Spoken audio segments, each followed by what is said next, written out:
Almost 700 years ago, in a little town in the middle of Italy called Bolsena, there was a priest who was saying Mass, and he knew the Church's teachings that of transubstantiation, that the host, as he consecrated it as a priest, was going to become Jesus, but legend has it that he was struggling with this a little bit. And as he said these prayers of consecration, the host, as he was holding it, began to bleed. Blood was coming out of this and spilled all over the little white towel called the corporal that was there. He took this, and the Pope Urban at the time, was actually in a nearby town of Orvieto.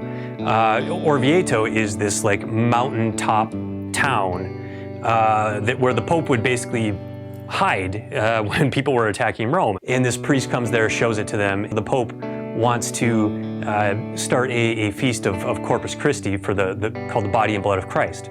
Now there's a saint there living in town, Thomas Aquinas. So he's in Orvieto, and Pope Urban asks St. Thomas to write a Mass and an office to commemorate this feast of Corpus Christi. And so St. Thomas begins writing out these different poems, hymns, and one of them is the verses to this song, Simple Mystery, O Saving Victim, O Salutaris Hostia.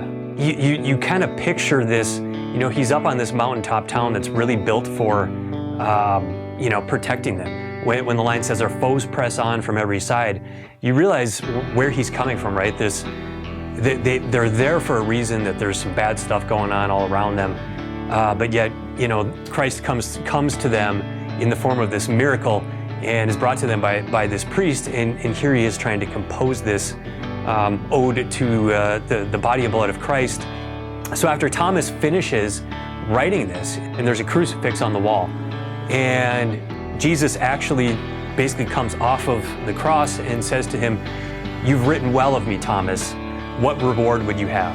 And St. Thomas Aquinas is said to have said, "None other than thyself, Lord." And you can still go there today and see this little side chapel there at that church and see this crucifix. It's a little rough. It's 700 years old.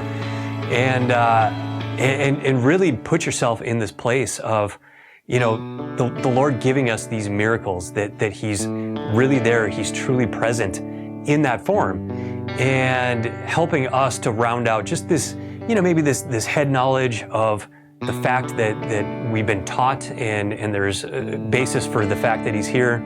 But more than that, having us really internalize it and helping us to see it and know that He's here.